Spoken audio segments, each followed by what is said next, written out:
Welcome back. This is video 9, number 9 already, can't believe it, in our series, God's Story for Dummies. And we're learning God's story. The 4 movements of God's story are creation, the fall, redemption, and then restoration. So in previous videos, we've covered the first 3 movements, creation, fall, and redemption.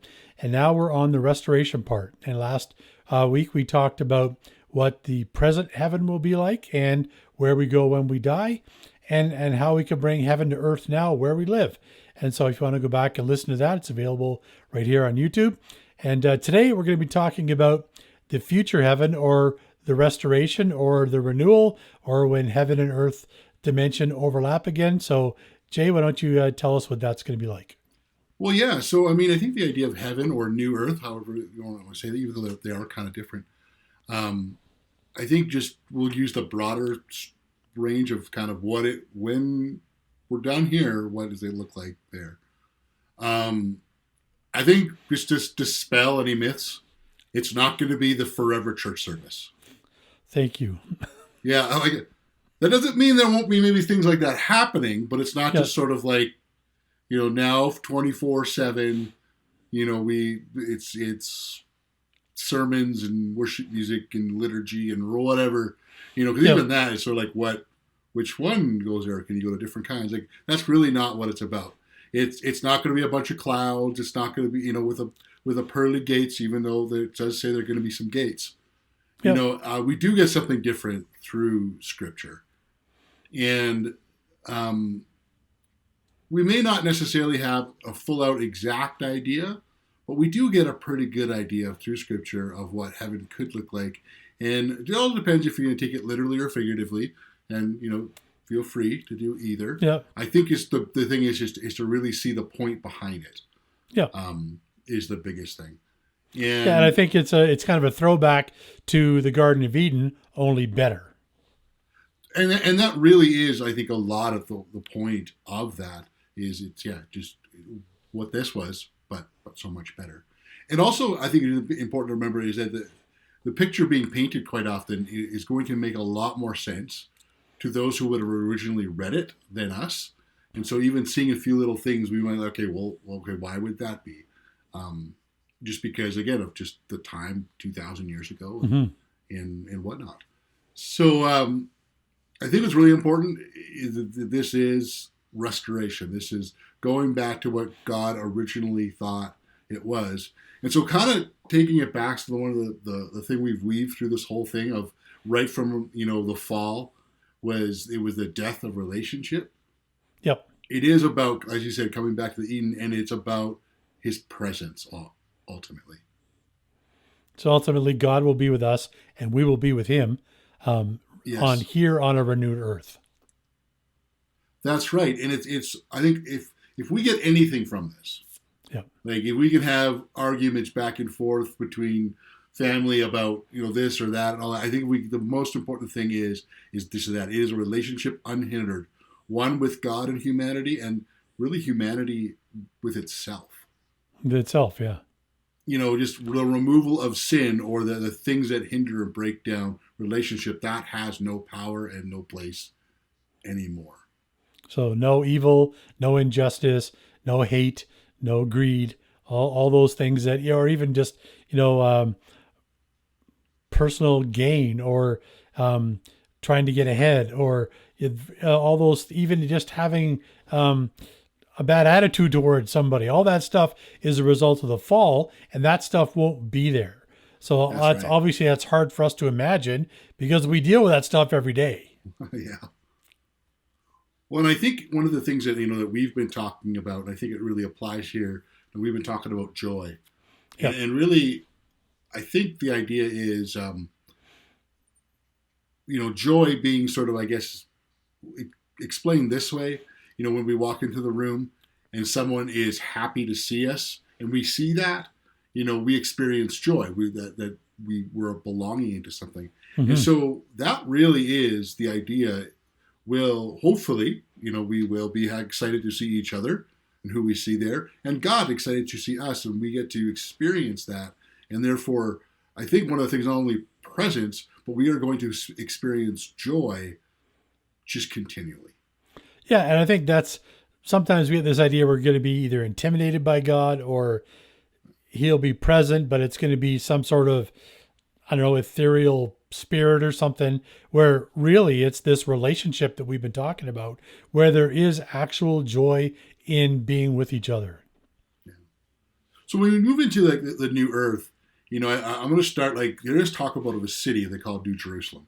Yep. And again, we can have that argument whether it's literal or figurative, and that's great between friends. But I think again, it really talks about what it means. Like it does talk about the measurements of how it is, and Yep. basically, like it's really big, like continent big. Yeah. Yeah, It's I not. actually measured it out once for a sermon and tried to put it in feet in miles or whatever, and it would cover half of North America, Yeah, and reach from ground level to space. yeah.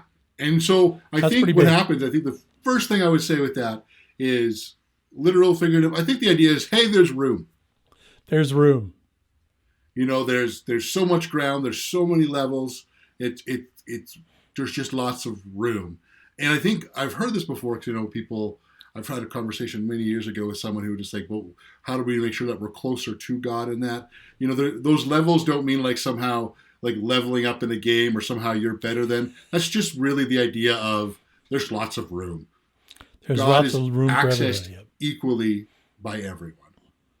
And so that's one thing. There's lots of room, and that's really the big thing. There's a city, there's lots of room. And I think just like, we'll talk about that a little bit later on too. If there's a big city, if we think about what a city has, there's lots of stuff going on. Yeah. And so it's There's not, a again, culture. going back to, well, exactly. And it's not going back to like, it's the forever church service. There's lots of things that are going on that very much like any city that we'd walk into now.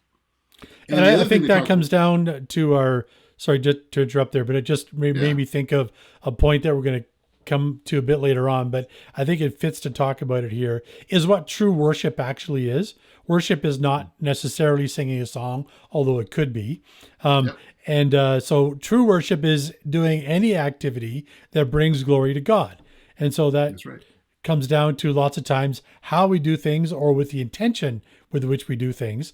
So, yes, I agree with you. There could be very many wide and varied activities in a very diverse culture in this new Jerusalem, that will constitute or bring glory to God. So, Yeah, and that kind of moves into the idea of like one of the descriptions also within yeah, the city that maybe not so much understood in a modern sense. And it talks about the 12 gates that represent the 12 tribes of Israel. yeah, And I think, and even though, yes, at that time, a gate, a wall, all that sort of stuff would be normal for a city, we don't really see that anymore, especially in North America. It is about protection. It is about, making sure people are inside are safe and invading armies, all that sort of stuff. And the gates play a big part of that. But as we talked about, there's no more evil, so who's invading this? But gates had many purposes in that time. It was the social place to go yep, in the city. And again, it leads to this whole idea of there's going to be a very social aspect.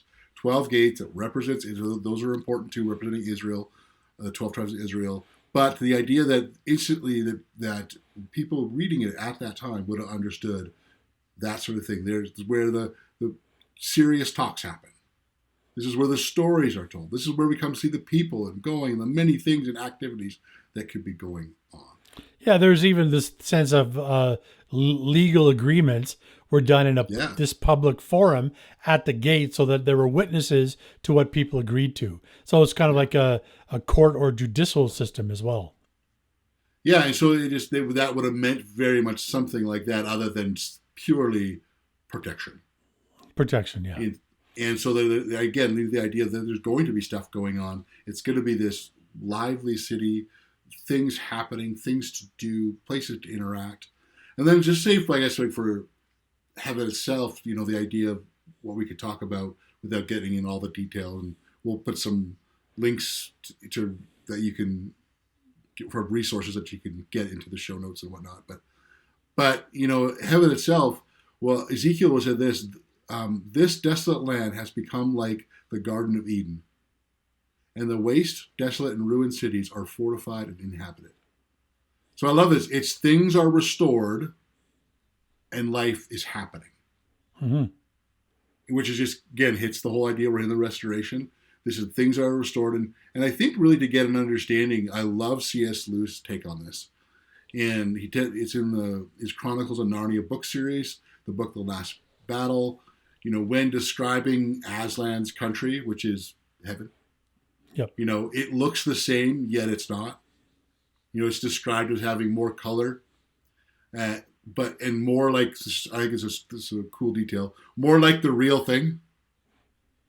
And it's sort of like, okay, but you've seen the real thing, but it's more like the real thing. And the best thing I can think of is sort of like if you look at it, say, a general TV, and then you get a high definition TV. Yeah. The colors are brighter, they're more vibrant, the image is sharper, and it looks more real. And sometimes even when you watch older movies on a more high definition, you start to see, oh, that definitely background was styrofoam. The things, like it becomes more real, it becomes sharper. And so that is kind of the idea of it's going to somewhat look like the thing we've seen, yet so much different. Yeah, that and I brings think us into the idea. Oh, sorry, go ahead. Yeah, I just was kind of just pondering that point for a second. That yes, I think this world we live in is obviously in a fallen state, not where it could be or should be. But there are some beautiful things. There's sunsets, there's sunrises, there's beaches. There are some very beautiful and kind of glorious things in this world. And if heaven is the same but better, I think that's something really to look forward to. It is. And so you were going to talk about our bodies. Yeah, well, and taking what you just said there. Yeah. The same but better. What's our resurrected body's going to be like? Well, it's going to be the same, but better. I mean, we'll be fully restored in not only our relationships and God and each other, but think about it, we're restored into a relationship with ourselves, spiritually, mentally, and physically. I mean, we definitely know that we can be fighting our own bodies at times, especially as we get older, and there's going to be a harmony in just a relationship to ourselves and physicalities. And, again, we will be ourselves. I think that's the big thing. Like, we'll be something different. We're going to be ourselves, only better. With the no more pain. That's what I look forward to. I don't no more shots in my knee. Well, yeah, our fragile bodies. That would be. Yeah. Yeah, and the struggles that we have. We talk about mental health, which is such a real, huge thing. Like just seeing anxiety that completely eliminated. It's not about staying up on your mental health. It's like you don't need to because of such the great harmony that will be in these restored bodies. Mm-hmm. Will we truly be whole, but still fully us? Mm-hmm. And I think we could take our cues from Jesus in this. When Jesus was resurrected, he was still Jesus. Yeah, he had all his memories. He recognized his friends. His friends recognized him. Yeah, and it's very much like the C.S. Lewis picture of heaven. It is the same but different. Yep. It was a real body. And our bodies will be completely new. Mm-hmm. So I guess what happens if we kind of like the idea of a little bit of what heaven, and again, there's so much more we could talk about, and a little bit of what we are, which is, again, really, I guess, the thing we could take away from this is it'll look the same, yet not at all, because it'll be so much better. So much better, It'll be familiar, but better. Yeah. I guess the next question is, what are we going to do there? Yeah, and that's something that lots of people kind of worry about. They're worried they're going to be bored in heaven. Yeah, that endless church service idea. Yeah, if they're a bad heart player. Or that Far Side cartoon with the guy sitting on a cloud saying, "I wish I'd have brought a magazine." Well, I want there's Randy Alcorn in his book Heaven covers and answers lots more questions than we're going to cover here today. But I thought we would cover at least three kind of areas that people ask a lot of questions about and are curious about. And for one, the first one I'd like to talk about is that what we will do in heaven is that we will get to eat and drink. I know that this is important to lots of people. And in Luke 22, Jesus says we will eat and drink at his table with him in his kingdom. So in heaven. Isaiah 25 talks about a banquet in heaven where there'll be a feast where we will eat and drink. I didn't realize this, but there's over 1,000 references and 187 references to feasts in the Bible. So eating a meal is together is important to God. And so think about what we do at a meal, right? We're listening to each other. We're sharing stories. We could be arguing about something or debating about something. There's a lot of respect in certain cultures when you sit down to eat with somebody. So I think the idea of eating in heaven, actual food, I think we can take, like you say, our cues from Jesus here. Jesus ate and drank actual food in his resurrected body. It says in John 21, God created us initially with taste buds so that we could enjoy our food. And if we enjoy it now, again, if we follow that continuity sort of idea, we should enjoy it more in heaven. And so I think there's a lot of good argument put forward that we will actually eat and drink real food in heaven, and that it will be a source of connection and laughter and stories, and that it'll be a very positive thing that we will do there.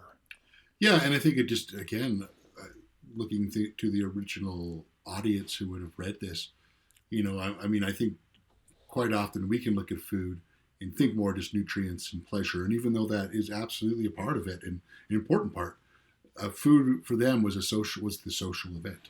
Yeah, it was a way to connect. And so, very much so. They would have seen this as not just like, oh, I get to eat, but like, oh, there's lots of opportunities for interaction and relationship. Coming back to that word again. Yeah, and I think that's what really, we've already stated it, but that heaven, that's the key factor in heaven is relational love. So again, a big part of that would be eating.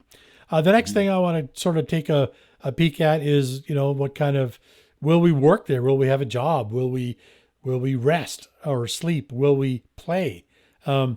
So I think right from the get-go, we'll take Eden as our example. In Genesis, we see God giving Adam and Eve a purpose, a job. They were to have dominion over the earth. So they were to cultivate it. So God made the original garden, but they were supposed to cultivate the rest of the earth and take dominion over it and fill it up with other people. So it kind of takes away the myth of you're going to go there, strum your harp, sit on a cloud, and wish you brought a magazine. Yeah. So heaven is not a place where you're going to be alone. I think there will be times where you could have private time, but again, a lot of joy that we experience in life is in relationship. And then in Revelation chapter 22, it says again that humans will be restored and reign in the restored kingdom of heaven forever. So again, we see the same connection as in Eden as in the future. So there's a quote by a theologian, James Campbell, and he's talking about work in heaven will be adapted to each one's special aptitude or powers. They will do the work that they can do best. So I thought this was interesting in that sometimes we get this idea that our resurrected bodies, even though we're resurrected and will be recognizable, are kind of all the same.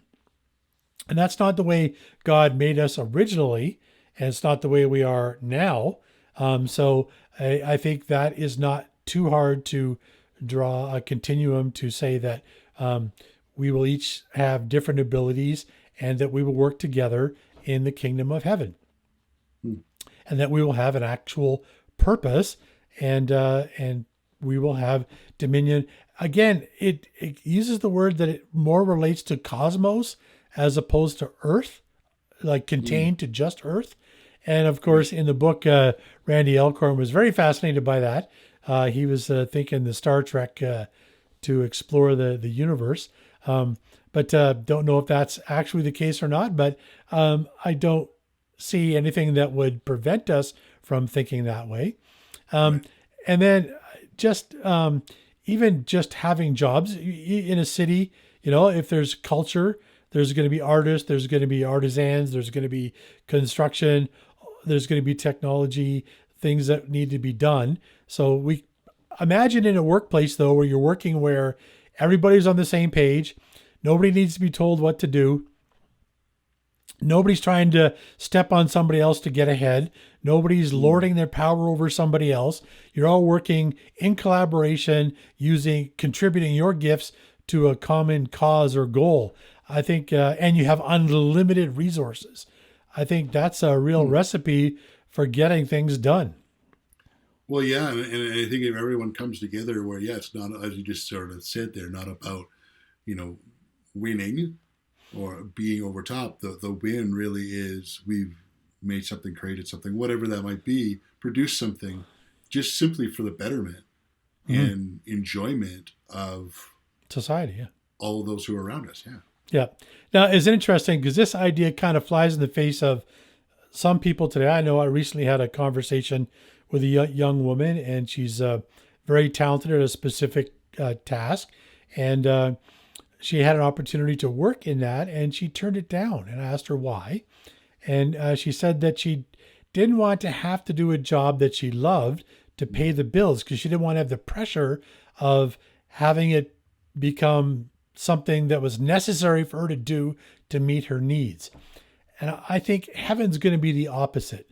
We'll do it because we love to do it and because it contributes to society. And there won't be that pressure that I have to do this or I'm not going to eat today. That takes the enjoyment away from our work. Yeah, that's really cool. I just kind of smiled. Randy Alcorn in his book, Heaven, suggests that rest and possibly even sleep will be in heaven. We have bodies that rest. God talks about resting himself on the seventh day in creation. He built us initially to sleep, to be renewed. And of course, there are some scriptures that give us an idea that there won't be fatigue, but I don't know that we won't need a daily renewal. I don't think it necessarily precludes that. But I thought it was an interesting thing to kind of muse about. But as with regards to play or recreation or entertainment, I mean, there's many references when talking about heaven to music. I know you play guitar. I love to hear you play and sing. God is creative, and he made us to create right from the beginning. So again, why would that change in heaven? And so maybe the skills we have now or the hobbies we like to do now may exist in heaven and be put to use to the betterment of society. The other thing that I kind of liked about what he was talking about there, someone had written in the question and asked if there would be toys in heaven. And he suggests that any created thing that we might create that brings us joy, that in turn brings God glory and joy, because just think of a parent when you give your child a gift, or even if they've made something of their own and they enjoy it, how much enjoyment we get out of watching them be happy. So I don't think that precludes the idea that we would have things that are created that would bring us joy. Well, if there's toys in, Joseph's in. Oh. Yes, your son, I'm sure, would be very excited about toys. And I think that brings us to another point, is sometimes we don't have a very good picture of heaven. And so I think that's kind of what we're trying to do today, is to expand our kind of view of it, to see that it is going to be very enjoyable. It's going to be very purposeful. It's going to be very intentional. And he even suggests that there might even be sports. He quoted Eric Liddell, who was an Olympic runner, and he was also a follower of Jesus. And he said that God made me fast, and when I run, God feels pleasure. And to give up running would be to hold God in contempt. And I thought that, wow, that's a powerful statement that goes along with what God created him to do, or be able to do, which is to run. And so playing for the sheer joy of testing the limits of our new bodies kind of sounds exciting to me, because there's lots of things in this life that I haven't tried yet. Some things I may never get around to because my body's getting to the point where it's getting past doing certain things, that I'd like to try kite surfing. And I'm not sure my body is up to that anymore. But I've enjoyed snorkeling and traveling. And there's places I would have liked to go in this life, and I'm still hope to get to a few, but I'm sure I won't get to all the places I want to go. And so I look forward to the fact that I may be able to get to explore those in the renewed heaven and earth. Well, excellent. So you'll be the first in line to the kite surfing area. Yeah, yeah, absolutely. And then I think we've talked about this in length, but again, just to reiterate that the big part of heaven will be our relationships. So we're going to have this relationship with God and Jesus. And the Bible depicts certain parts of what we would call corporate worship. So Revelation 5 depicts every nation, tribe, people group in every language praising God for his greatness, wisdom, power, grace, and redemption. But oddly enough, it doesn't actually mention a church service the way we think of it. It doesn't say we're going to open in prayer and have 2 announcements and sing some songs and have a sermon.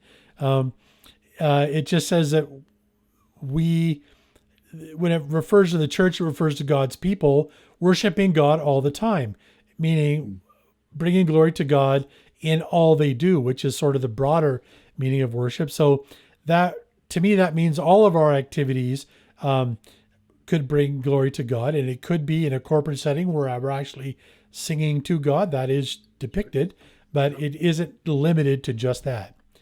And then the other idea that will we have one-on-one time with God?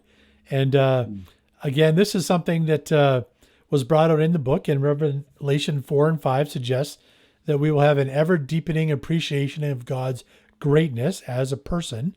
Luke 16, Jesus says he goes to prepare a place he was talking to his disciples, for them specifically as individuals. Isaiah 65 says that all of God's redeemed people will have a new name. And this idea is carried over in Revelation chapter 2, where God writes of the person's name on a stone that only they will know.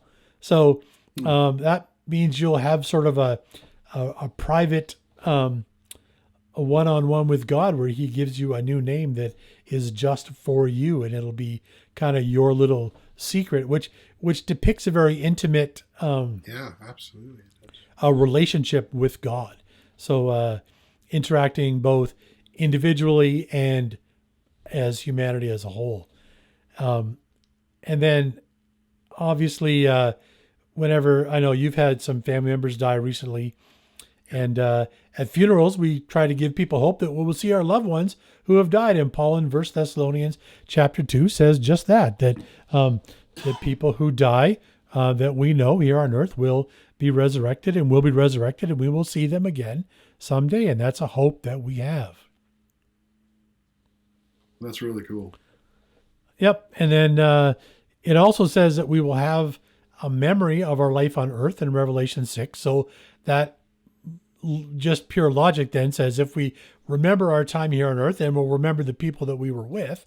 So when we get to heaven, or the renewed heaven and earth, we will see people and recognize them and have, I would guess, a very joyful reunion. I remember in studying for last week's message, we played a little kind of Jeopardy game, and the YouTube video that I watched to get the questions for Jeopardy, Steve Harvey in the YouTube video said, when talking about heaven, that right after he meets Jesus, he's going to find his mother. So and he named her by name, and he kind of got all weepy. And I think that's a very kind of beautiful picture of what we hope to have there. Yeah, and I think that's just it. It's one of the wonderful hopes to see the people that hope and see. Yeah, and then I know in Revelation 22 it says that God will fulfill all of our needs, and he'll be present with us, and we won't need anyone else. But that doesn't mean we won't interact with others. And again, we look back to the Garden of Eden as an example. In Genesis, the book of Genesis, God was present with Adam, but he also said that it wasn't good for Adam to be alone, meaning without others of his own kind. And that's found in Genesis chapter 2. So God created Eve, and then they had the ability to have children. So we can see here that even though God is enough to fill all of our needs, he still wants us to have relationships with other people. And I think that applies to not just our family, but to our friends as well. So again, Absolutely. because we have those memories of our existing life here, we can look forward to seeing those people in heaven. But the thing that I kind of wondered myself was, um, will we get a chance to meet people in heaven and make new friends? Sure, I would why like, not? I would like to think we would.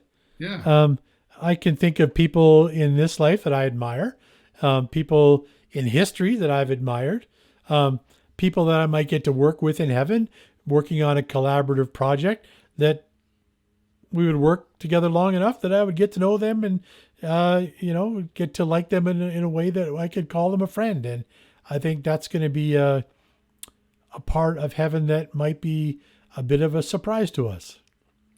Yeah, I think that could be just amazing. Like even, just a person that like we just talked about people you may have admired that you never met, but people that you just never knew existed because of living in a different city, different country, different continent, Yeah. and just like, oh, this person just some interest that you can collaborate together, as you were saying. Yeah, that would be just amazing to find those. I mean, it's cool when you can find them on social media, those people that are into the things that you're into from all over the world. In heaven, it'll just be like, you can do that. And yeah, I think that'd be great. Wow. Well, let's kind of bring it to a conclusion here today. We've talked about lots of things. Maybe you just summarize them for us. Yeah, I think really what we're coming down to this is heaven is going to be this wonderful place. It's going to be beyond our imagination. Um, God will be there, and all the wants and needs will be completely satisfied. There's going to be unending joy. We'll have resurrected bodies. We're going to be able to eat, and we're going to work, and we're going to play. There's going to be no pain, no suffering, no anxiety, no depression. We're probably, we get caught up in the images in this earth that's beautiful as it is. That we're going to have our breath taken away even more so of the images that we'll be able to see and interact with every moment. Mm-hmm. We're going to spend eternity with people we've loved here on earth, and we're going to find a whole bunch of new people that we're going to learn to love and be brothers and sisters that we just never knew about. And all of that sounds pretty appealing to me. The more I study about this, the more I feel like I really want to go there. I really want to be there. And I would suggest for people that have had a bad view of heaven, or maybe haven't had a complete view of heaven, and it sounded kind of dull or boring, you weren't sure you wanted to be there, that maybe do a little bit more personal research to get a better understanding. And hopefully what we talked about today will just kind of whet your appetite to learn more. Yeah, so we will, as we mentioned earlier, we will link some resources in the show notes for you to take a look at, and we encourage you to do that and to be excited for heaven, and to be excited, just not even for heaven, but challenged to be excited for the heaven that can be even on earth right here and now. That some of this can be experienced and is supposed to be experienced. So take some time, talk about some of the stuff with a friend, with your missional community, with whatever social group you might be a part of, and just talk more about this heaven and get excited about it, and get excited about what it can not only look like then, but what it can even look like now. So thank you for joining us.